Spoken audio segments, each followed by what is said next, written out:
Welcome to the Encore Audio Archives YouTube channel. I'm Taper Dave, and this is my channel. I've uploaded hundreds of talks here that I've recorded at meetings in West LA, and I've also recorded conventions starting in 2013. I've got a bunch of those up. And Walt and Mary Murray, the original owners of Encore Audio Archives, started the company in the 80s, and Walt recorded Joe and Charlie's and a bunch of stuff down in Vista, California. My sobriety date is June 20th of 1994.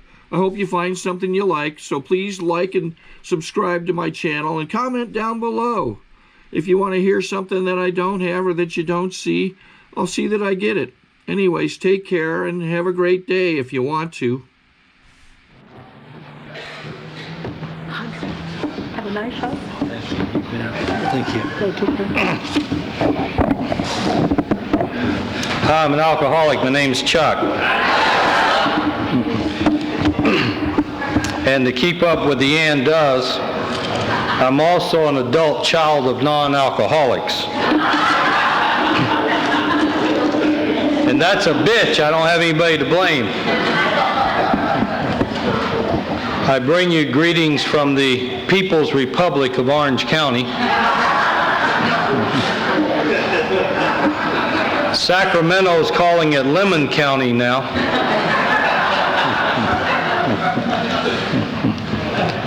I'd like to welcome the newcomers that identified, and also the one sitting here that didn't identify. And if you're wondering if you're in the right place tonight, I'd rather be sitting here on a Friday night by mistake than sitting in some bar by mistake. And if you'll keep coming back to these meetings and doing the things that are suggested, such as read the book, go to meetings, talk to other alcoholics, and lately I've added, try not to drink between meetings. I think we forget to tell new people that this is a non-drinking society. And if you'll do those things long enough, I can't guarantee you that Alcoholics Anonymous will open the gates of heaven and let you in, but it will open the gates of hell and let you out. And that's all I was looking for when I got here, and I didn't even know it. And if you're not sure if you're an alcoholic and you're out there spending money you don't have to buy things you don't need to impress people you don't like, chances are you're an alcoholic. And if you're one of these people that if you know one is good, two's better, and if you can still get it on credit, you'll take four, I know you're an alcoholic. So you keep coming back. I'm going to talk the better part of an hour. If you get tired of listening before I get tired of talking, going home, I got the longest drive.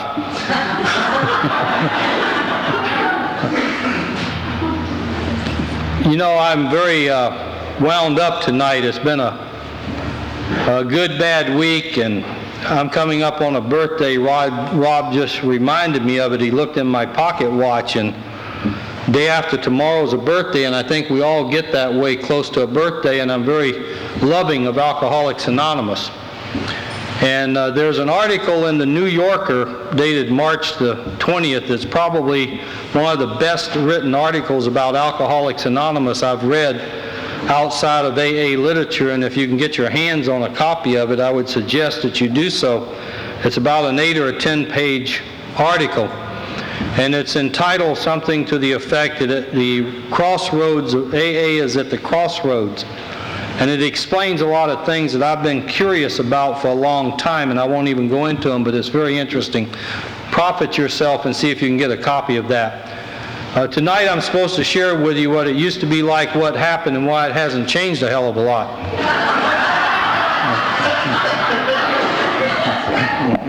I was born sober into a Southern Baptist family, and my grandmother raised me until I was almost 12 years old, and she passed away, and I was taken in by a Jewish Orthodox family, and they sent me to a Catholic military school. Now, until I got to Alcoholics Anonymous, I had prayed to whom it may concern all my life. But that's not the reason I became an alcoholic. I became an alcoholic because I started drinking alcohol. And I like to make that very clear these days.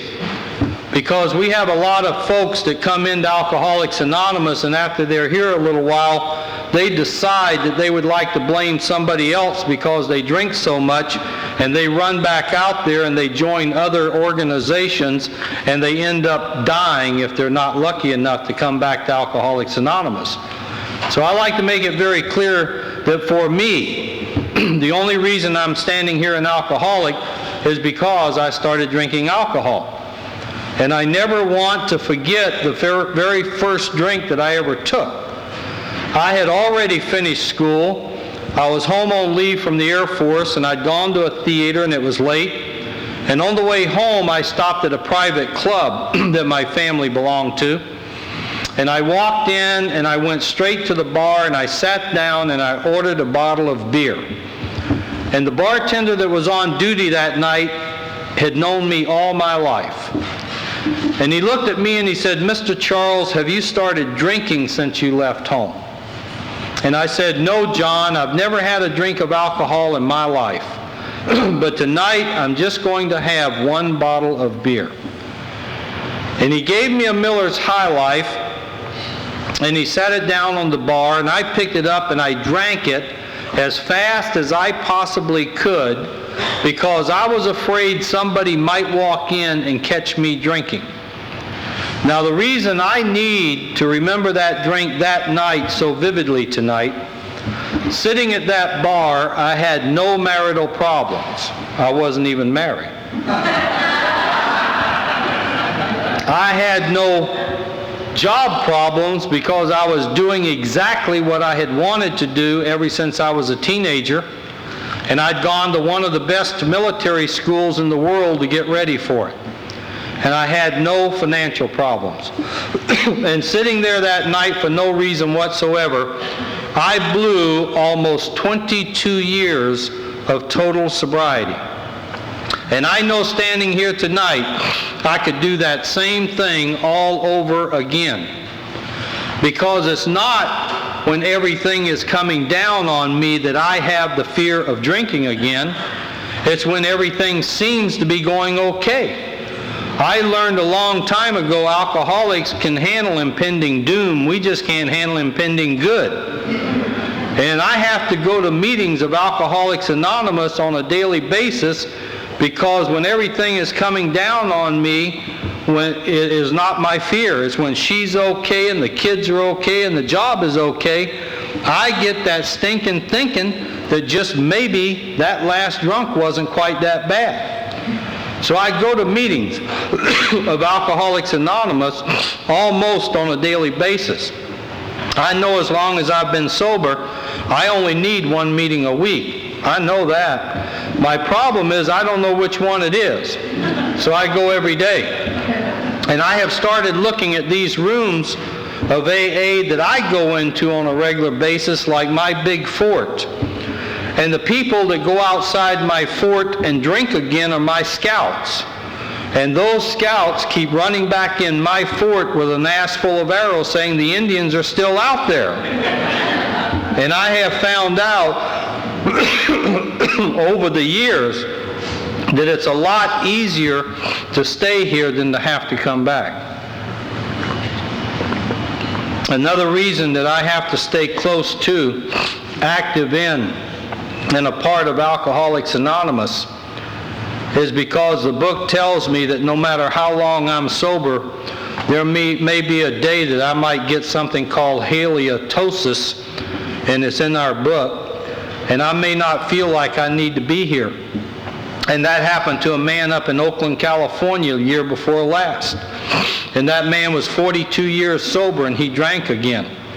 And he belonged to a group of a friend of mine who I happen to sponsor. And my friend is 72 years old, and he just celebrated 12 years. So this really shocked him when this man with 42 years drank again. And I said, "Jim, did you ask the man what happened?" And he said, "I did." And that man gave him the most profound answer I have ever heard. That man told him that he had too many years and not enough days in Alcoholics Anonymous. And I have to remember that. I wonder why I have to drive up here on a Friday night. I'm supposed to be sitting down in San Diego on a yacht out in the middle of the ocean hosting the American Cup.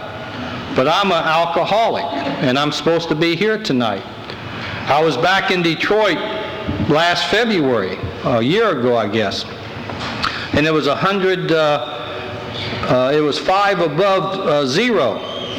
And I came home and the temperature here was 90. And all my friends were on the beach getting a suntan, and I needed to go to North Hollywood to share at 12:30 on a Sunday afternoon. And I'm driving up Pacific Coast Highway in a suit, wondering why I needed to go do that. And all my friends are on the beach. And when I got to this meeting, it was in a big gymnasium, and they were having the meeting in the middle of the gym floor. And I got up and I shared, and there was a young man on the front seat, and he was just writing away, and I thought he wasn't paying a bit of attention to anything I said. And after the meeting was over, he came up and he hugged my neck and he started crying, and he said, "I wish I had a dad like you." And I looked at him and I got tears, because I said, "I wish my son did too," because he's sitting in the Huntington Beach jail right now, about to go to prison for a long time for alcohol. And I thought that was the answer. And I went home that afternoon, and the next morning I walked in my morning group where these men go with me. And before I could get in that room, I was stopped by 3 of my friends. And they told me the week that I was gone, one of our members with 1 year and 4 months had gone back out, and they had found him in a motel room sitting in a corner, and he'd been in the corner for 6 days. And he was all in a fetal position, didn't know who he was or where he was. We had another one of our members who was 4.5 years sober, took a .357 Magnum and put it to his temple with dum-dum bullets in it, and he pulled the trigger. And that bullet ripped his eye out and went through his sinuses and came out the other side of his head. And he didn't die. And that was another one of our people. And another member of our group was sitting in a bar that Friday or Saturday night. And he was sitting at the bar with a drink in his hand, and he had a massive heart attack, and he was an airline pilot. And before the drink could hit the bar, he was dead, and he was 50 years old. And I thought that was the answer. And I went to my office that morning, and the very first phone call I got was a friend in Oceanside to let me know that one of our dear friends and one of your co-chairmen of the International Convention this year, who sponsored probably a couple of hundred men with 23 years sober, had drunk himself to the point he wanted to die. And that was the answer. I cannot ever get too far away from the fellowship of Alcoholics Anonymous, because if I do, I'll drink, and if I drink, I'll die. And that's my message for me tonight. I don't know when I took the next drink. It wasn't that night, but it was surely the next day or two, because when I took that first drink, it was like letting old Midnight out of Chute Number 9. And I took off and I started drinking on a daily basis the better part of 15 years of my life. And I drank myself right up to what I call for me, my death march into Alcoholics Anonymous. And I locked my office door on December the 22nd to go home for the Christmas and New Year holidays. And the next conscious thing I can remember, I was driving to my office, and it was January the 5th. And I came out of a blackout, and I was approaching a red light not far from my house, and my leg was shaking so bad that I couldn't get it off the gas to put on the brake, and I finally was able to do so, and I turned around and I went back to that house, and I walked in, and I took down a bottle of vodka and I set it on the counter, and I had to make one of the biggest decisions I'd ever made, because I had never taken a drink on a work morning in my life. And I stood there and I stared at that bottle of vodka, and I was looking at a littler bottle next to it that was filled with Valium, because I had a doctor at that time that thought alcoholism was caused by a Valium deficiency.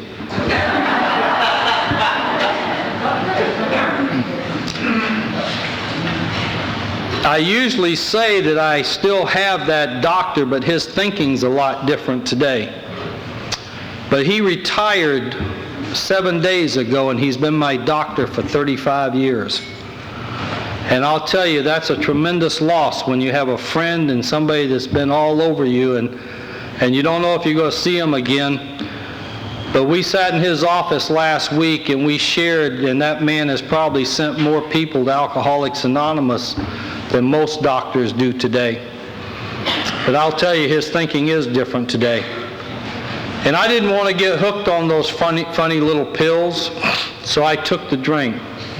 And thank God that first drink stayed down that morning because there had been a lot of Saturdays and Sundays and holidays that first drink did not stay down early in the morning. My leg quit shaking, my stomach felt better, my head seemed to clear up. And I got in my car and I drove to my office and I went upstairs and told my staff what a fantastic holiday I had, and I hope they had one just as good. And I couldn't remember 15 minutes from the time I locked that office on December the 22nd till that morning. And I went to lunch that day and I had my normal lunch. I had a couple of drinks and I ate lunch and went back to work.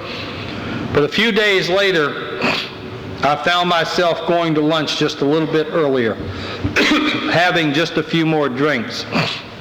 And pretty soon I would say the hell with lunch and I'd go back to work. And a few days after that, I found myself going to lunch a lot earlier, having a lot of drinks.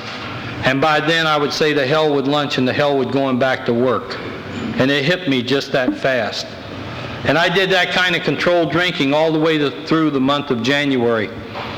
And on February the 1st, I walked into my office about 7 in the morning and the phone was ringing. And I was the only one there, and I picked it up, and it was my boss on the other end calling me from Dearborn, Michigan.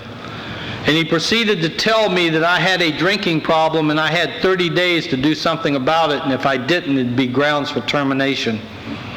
And I told that man in no uncertain terms that nobody that far away that only saw me once or twice a year could call me on the telephone and tell me I had a drinking problem and threaten to fire me over it, and I hung up on him. By that time, my secretary had come in, and I told her I'd be back in a few minutes, and she knew that'd be a half a day or half an hour. And as I got in my car to drive away, I was going to a place that a friend of mine at the Santa Ana Elks had told me a few weeks before that he had bought a cocktail lounge not far from my office. And it normally opened at 10 o'clock in the morning, but he was going to start opening about 6 or 6:30 a.m. if I should ever have a need to come by. And that's exactly where I was headed, down to see Harry. And as I was driving down to Harry's place, it suddenly occurred to me that my very best friend, alcohol, had just turned on me. The very thing that had helped me put up with that woman, raise those kids, and work in that corporate structure and put up with them. And if you don't know who them are, you may not be alcoholic. We know who them are. The thing that had helped me do all of that had just turned on me and I couldn't handle it. I got to Harry's and I walked in and sat down and he gave me a drink. And I proceeded to tell Harry what my boss had called and said to me.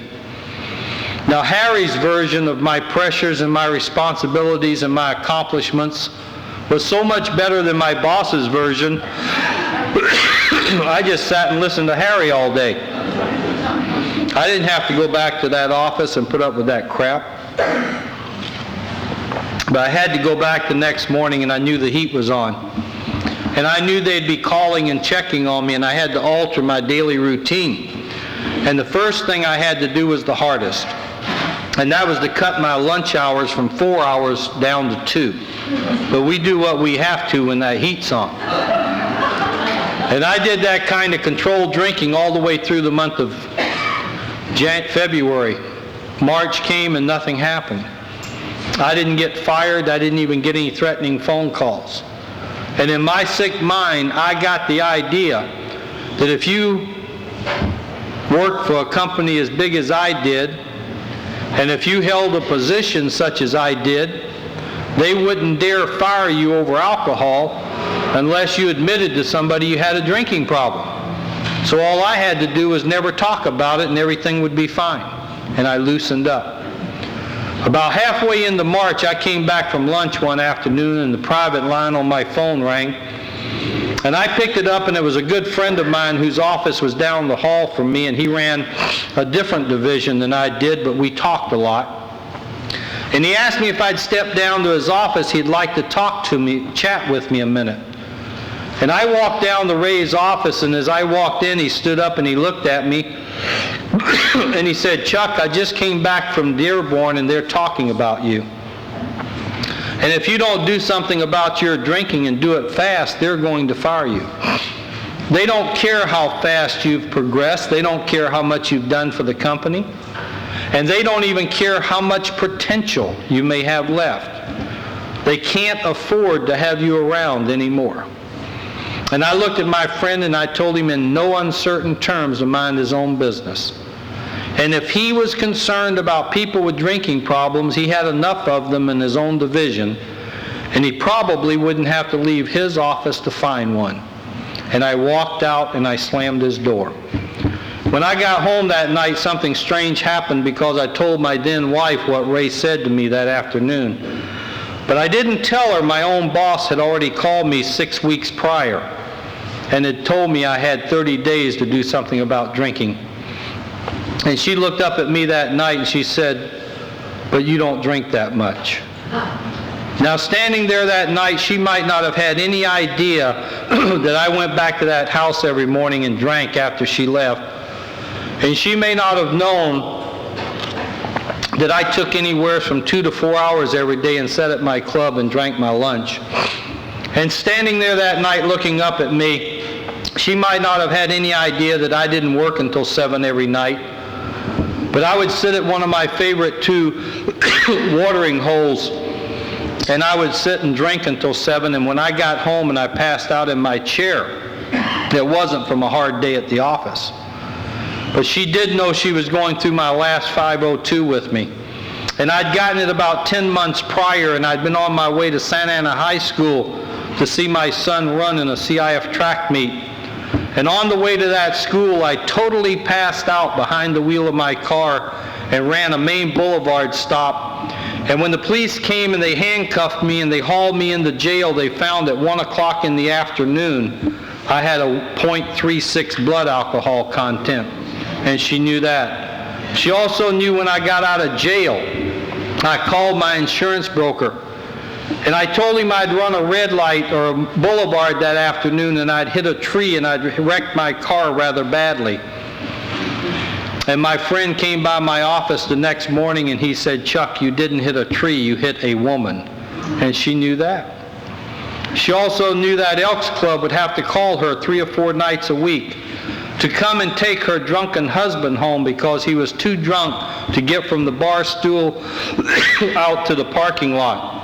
And those nights I could get to the parking lot and drive home, she would have to come out to the car and help me in the house so that our children wouldn't see their father so drunk he couldn't walk into the house without falling down.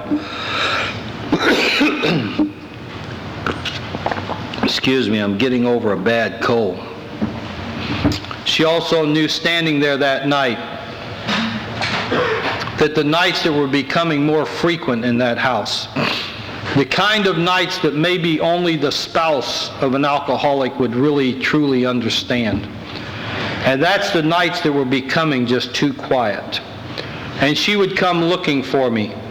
And she would find me sitting in my study with a shotgun to my stomach or a pistol in my mouth fully loaded with the hammer pulled back and my finger on the trigger mumbling some kind of a prayer that I might be able to fire that gun so I wouldn't have to go back out there and face life on life's terms one more day. Sorry to interrupt your viewing. Taper Dave here. Just wanted to take a second to ask you to like and subscribe to my channel. Let me know if you like what you're listening. I've got some very good talks here, and this one's a great one. Just curious, do you think this is better than Zoom? Tell me what you think. I can tell you tonight I am so grateful I never pulled the trigger because if I had, I would have killed the wrong person. I am not the same man standing here tonight that was sitting in that chair with that gun in his mouth. And I have found out over the years by going to a lot of AA meetings and listening that suicide is a permanent solution to a temporary problem. But that night, she said the only thing she could possibly say, because if she had have admitted she knew I drank that much, she would have also been admitting that she was as sick, if not sicker than I was, for staying there all of those years watching me kill myself one day at a time. After I'd been sober a few months, she asked me what I thought an alcoholic was. And I said, there's a lot of definitions floating around. I just heard one a few weeks ago I love. An alcoholic is somebody that burns bridges in front of them.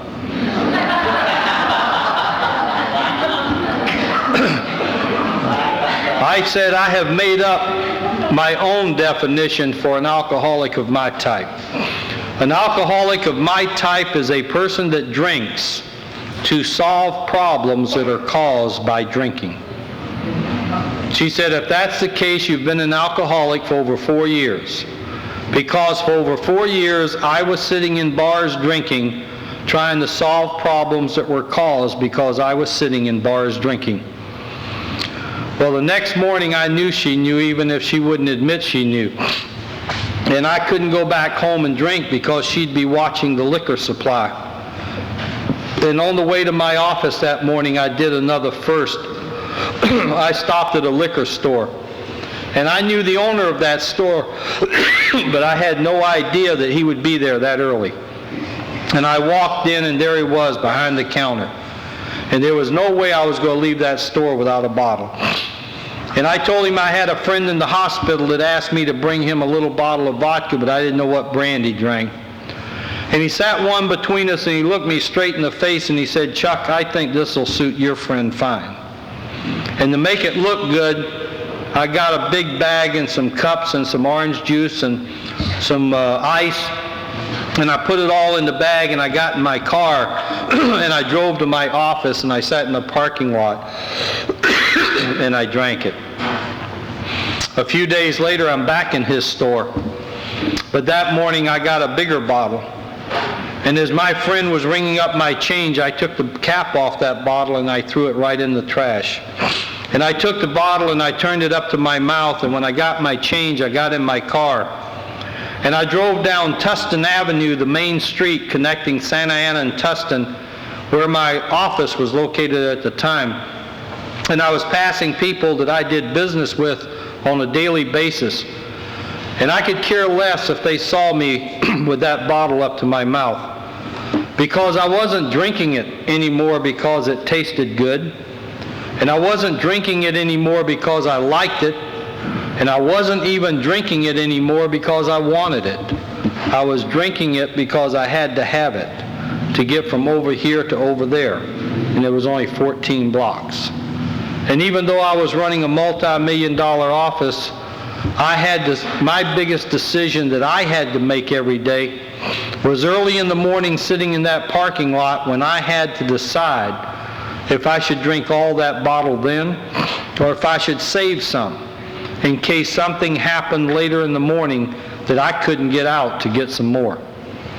One morning I found myself holding that bottle with everything I had in me, praying to a God that I didn't even understand, to just let me die in the car, to just let somebody that worked for me come to work and find me dead so I wouldn't have to go back up those stairs one more day and face the humiliation that I had come to know over the last several weeks. It had become a daily routine. Every time my boss would call or somebody needed a big decision made, I would get nervous and I'd start gagging and throwing up. And sometimes I'd make it to the men's room, sometimes I'd make it to the lobby, but most of the time I couldn't even make it out of my own office. And I couldn't stand that humiliation another day. Ironically, when I came to alcoholics, or when I started drinking, I thought it was heavenly, and I found hell. I drank because I thought it would make me free, and I became a slave to alcohol. And there at the very end, I drank only to cope. and here I was sitting in a parked car asking God to let me die there. He didn't see fit for me to die. He saw fit that I should go on up those stairs just a couple of more days. And I came back from lunch one day and I picked up the phone. It was ringing. My secretary was out. And it was my boss's secretary asking for him. And I said, young lady, his office is in Michigan and you've called California. She said, I know, I'm his secretary, and if he's not there, he will be any minute, and I need to talk to him. When I hung up, I knew good and well he wasn't flying out here to promote me. And I had no place to go, so I sat. And in a few minutes, he walked in the door, and I told him she had called, and he said that could wait. And Ray was out of town again. And we walked down to Ray's office for privacy. And as we walked into the office, I sat down behind the desk. And as my boss was closing the door behind him, he said, Chuck, why didn't you do something about your problem? I said, what problem? And he got real angry and he said, your damn drinking problem, man, you're drunk now. I can smell it. And I knew that man had flown all the way out here to try to bluff me one more time. Because all I ever drank in the daytime was vodka, and you know you can't smell vodka. A lot of vodka drinkers. He sat down at the desk across from me, and his voice mellowed. And he said, why? Why did you make it necessary for me to fly all this way to fire you? I waited all the way through the month of February and nothing happened. I waited into March and I saw Ray at the home office, and I knew how much you admired and respected him. And I asked him if he'd talked to you when he got back to California, and he said he would, and he did. And I waited, and nothing happened. And I waited into April, and I just can't wait any longer. And he took out his briefcase and laid some documents on the desk between us, and he said, these are your termination papers, and this is your stock in our company. But I want you to know that all you have to do right this minute is tell me you want help. And I have the authority to put these papers back in my briefcase and take you anywhere in the world you want to go to get it. If you're new tonight and you don't understand the insanity we talk about in our drinking, I'll share mine. Sitting at that desk that afternoon, everything I'd ever worked for in my life was on the line. I knew it would only be a matter of days that my family would leave me, and only a matter of weeks that I'd be in total financial bankruptcy. And knowing all of those things, I pulled out papers in front of me and signed away everything I'd ever worked for to keep from telling that man I was a drunk. He told me he was going to leave my insurance in force for 1 year because he thought I might need it. The next evening, I had my first moment of clarity. I was sitting in my chair, and I came to. And I'd been drinking since early that morning, and I was as coherent as I could be with that much alcohol in my system. And I was trying to decide if I could keep an appointment I'd made for that night. And in Alcoholics Anonymous, we call it a moment of clarity, but I honestly believe that there comes a time in every alcoholic's life when he has to decide if he is going to live or if he's going to die. And that's what was happening to me, and I didn't even know it. And as I was pondering over that decision, my son, who was almost 18 at the time, came out of his room. And in those days, that in itself was unusual enough. And he walked up to my chair, and he stood there, and he looked at me. And that night, he looked down at me, and he said something I'll never forget as long as I live, because it made the difference. He said, Dad, you've lost your job. And next to your family, it probably meant more to you than anything in this world. What are you going to lose next? And he turned around and he went right back into his room. All of a sudden, I realized that I was a nobody and I was going nowhere. I don't know if I hit my bottom that night in that beautiful home and with that family, but I saw my bottom. And that was close enough for me. I called my then wife into the room and I said, is there anything left to drink? And she said, why? I said, there's a guy at the Elks named Jim. And he told me several months ago he had been drinking ever since he was a little kid. And he'd gone to a hospital over in Orange called Beverly Manor, and he hadn't had a drink for almost 6 months, and he's in his late 60s. And if they could do that for that man, they must have a miracle there, and I need a miracle, and I want to go. And within an hour, I was at that hospital. And at that hospital, I had my second moment of clarity.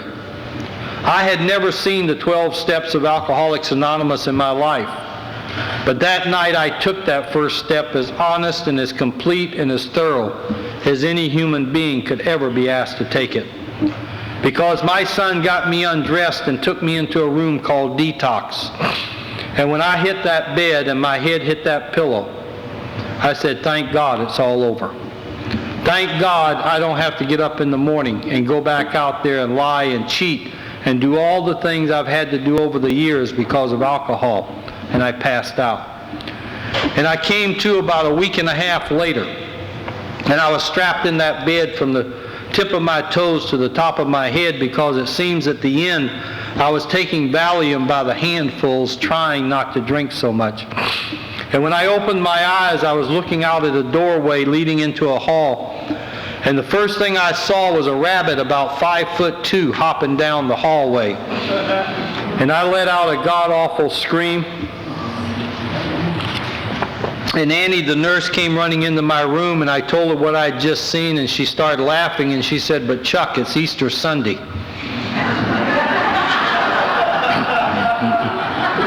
Now, I find that humorous tonight. But I assure you, that morning, finding myself strapped down as I was and having somebody in an institution tell me it was Easter Sunday, and the last conscious thing I remembered was locking my office to go home for Christmas. It scared the hell out of me, and I hope I never forget it. A lot of things happened in that hospital that saved my life, but time only allows me to touch on a couple that are the most important to me today. There was an old counselor there, and that place was run by nothing but recovering alcoholics. No PhDs, no PPDs, or no Ds, just alkies. And I say old with the utmost reverence, because he became my number 2 sponsor. And he died almost 2 years ago with 48 years sobriety. And he was just as active the week he died as he was the week he got here. And I walked into John Mack's office, and he told me I had to call my boss and tell him where I was. And I said, John, it won't do any good. He said, in that case, dummy, it won't do any harm, will it? They were very, very kind in those days. I'm surprised you let somebody with 30 or 60 days talk. I was 6 months sober, and John told me I could speak at my men's stag that night if they called on me. And that night they called on me, and I said, my name's Chuck, and I'm an alcoholic. And he yelled across the room, and he said, and that's all you know. Now shut up. Kind. I called my boss, and he said he knew where I was, but he didn't know what could be done.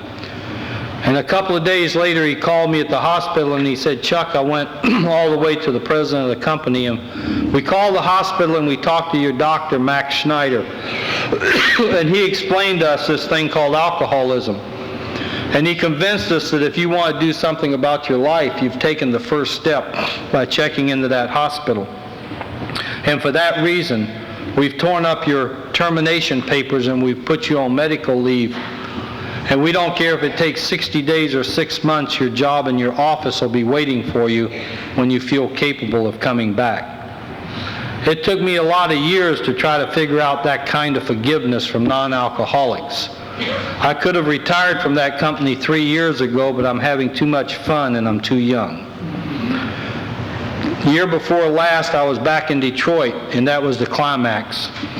And I was sitting in a boardroom that holds probably normally about 200 people, and there was only 10 of us in there.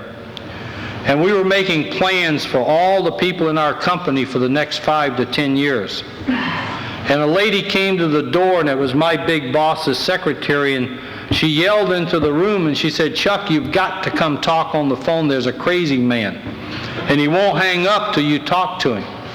And I went to the phone. About 15 minutes later, I came back. And my boss looked at me and he said, "Did you have a problem at the office?" And I said, "No, sir. It was a friend of mine in Alcoholics Anonymous that thought he might have to drink today." And my boss looked at me that afternoon and he said, "Then that must have been the most important phone call you could have gotten." And I knew it was okay. The other thing that man did for me at the hospital, he knew I couldn't leave without a sponsor. And if you're new tonight and you don't know what a sponsor is, they're the ones that come in after the war is over and bayonet the wounded.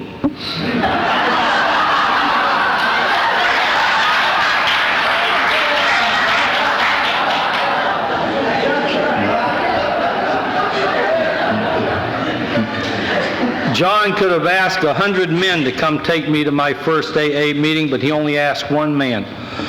I had no idea who was coming. And when I walked up to the nurse's station, he took one look at me and he said, "Welcome, Chuck. I've been saving a seat for you for over 8.5 years." Frank O'' was not only one of my oldest drinking friends, but he was also my family attorney, and I saw him almost on a daily basis, and never once did he ever try to force me into these rooms. He took me to my first meeting, the Wednesday night Laguna speaker meeting, which I'm still very active in today. But I have no idea who spoke or what was said, but I can tell you what happened after that meeting. After that meeting, Frank took me to an all-night coffee shop. And in that coffee shop, he practiced the ultimate principle of Alcoholics Anonymous. And that ultimate principle is not me standing here talking to all you people. And it's not me or somebody like me standing at some big convention talking to several thousands of people. The ultimate principle of Alcoholics Anonymous is one drunk talking to another drunk. That's the way it started, that's the way it is, and that's the way it will always be. And that night in that coffee shop, Frank practiced that ultimate principle. One of the most beautiful stories in our reading is when Bob and Bill called on the third member. And the next morning, that man's name was Bill also, and his wife was visiting him. And Bob and Bill were walking down the hall, and in a feeble manner, he raised his arm shaking, and he pointed to them and said to her, "Those are the men that understand me." And that's where we get the language of the heart. One night I was sitting at home, and Jeannie came in, and she was all excited. And she said, "Honey, I went and spoke at a group tonight, and there wasn't anybody in there over 25 years old." And I said, "Isn't that amazing? I was at Leisure World tonight, and there wasn't anybody there under 100. And I was sitting on the back row, and a man came up and shook my hand, and he said, "My name's Bernie, and I've got 30 days, and I'm 72 years old. The guy leading the meeting had 8 years, and he was 80-something, and man sitting on the front row, glasses that thick, hearing aid in both ears, walking out, he told me he had 15 years, and we got outside, and he told me he quit drinking because on his 75th birthday, he made an ass of himself. I said, "My God, man, you're 90 years old." He said, "Yeah, and see those two women getting in that car? I'm chasing both of them." True story. I'll wind this up, but this is the most important part for me. That night, sitting in that coffee shop, Frank told me his whole story. That night, he convinced me that this program would work for me too, one day at a time, if I wanted it. Because this program is not for the people that need it. It's only for the people that want it. And if I decided that I wanted this program, I should get in the program and not on the program as soon as I got out of that hospital.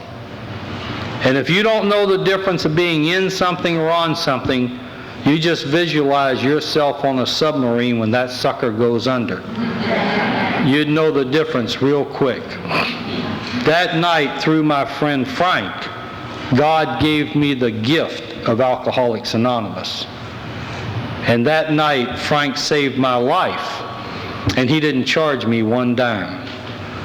30 years ago this September, Bob saved Frank's life, and Bob didn't charge Frank one dime.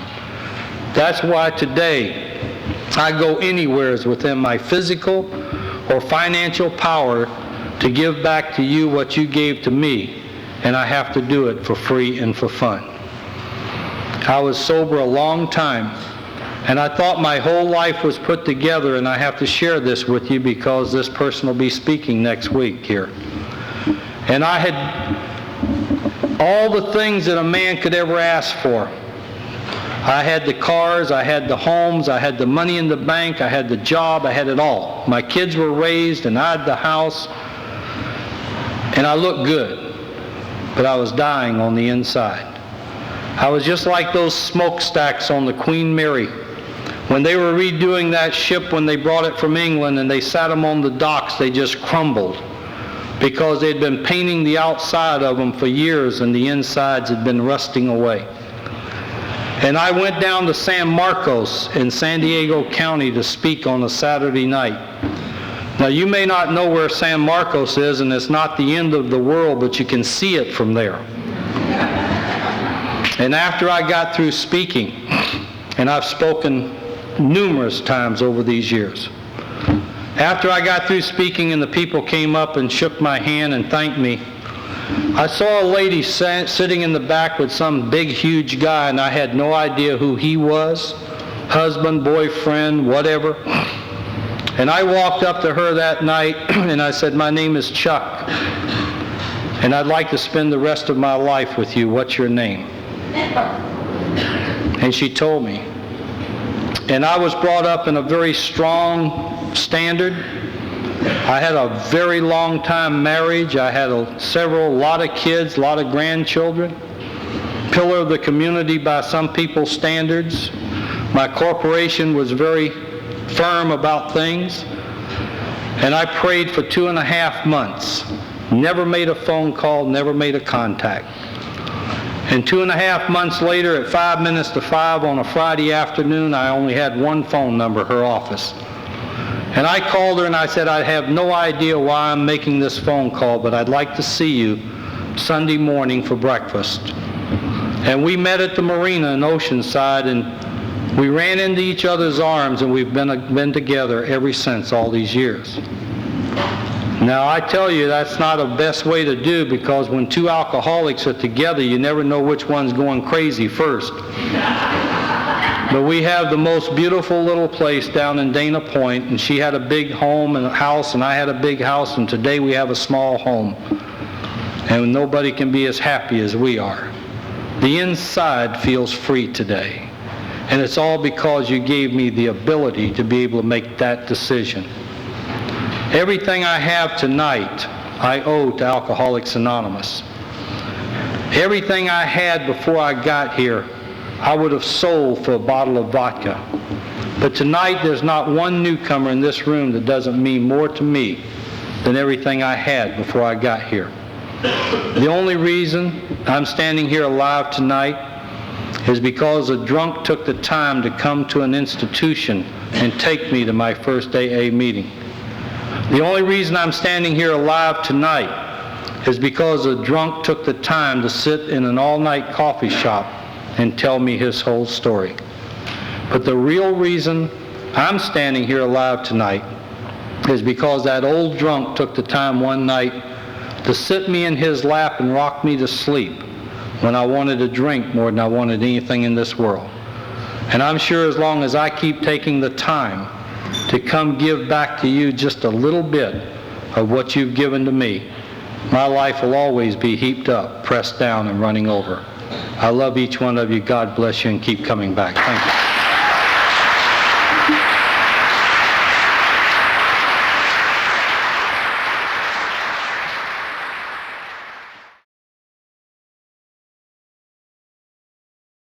I think we got a great talk going on here. Thanks for watching the channel. Taper Dave here. Just curious, do you think this is better than Zoom? Okay, this is how I prepare my drone for launching. I like to do it inside the cab of my truck so I'm not standing outside in the weather. to install the joysticks for control, up and down, right and left, powered on. I have an Android phone that I use to connect it to the drone with, and it's actually controlled through the iPhone through an app. Oops, wrong way. It's actually controlled through the iPhone, or through this Android phone through the app. It's actually controlled through the Android phone through an app, and you connect it through this short connection right here.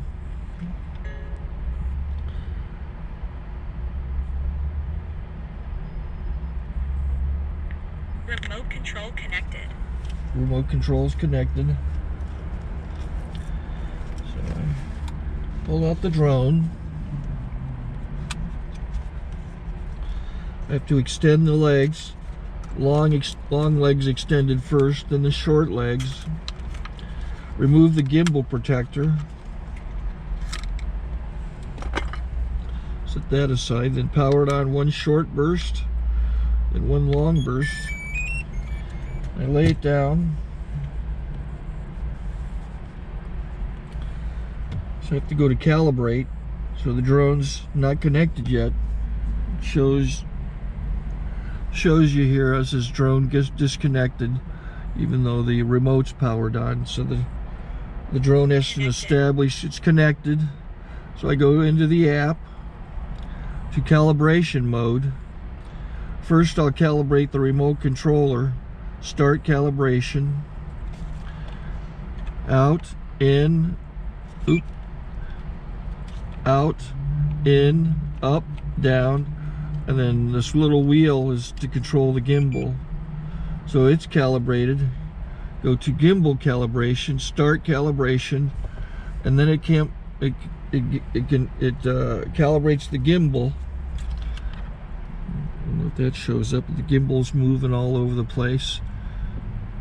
Changes, you can see it on the video. And I'm calibrated to take off. It's acquired 7 satellites at the moment. There are 26 satellites up in the sky, which it has to acquire before you can take off. So it's connected. It's got enough satellites. This is white. I can go to press this little arrow button, swipe right to take off, and it would start the motors if I slid this to the right, but I'll wait till I get outside. Don't want to do it inside.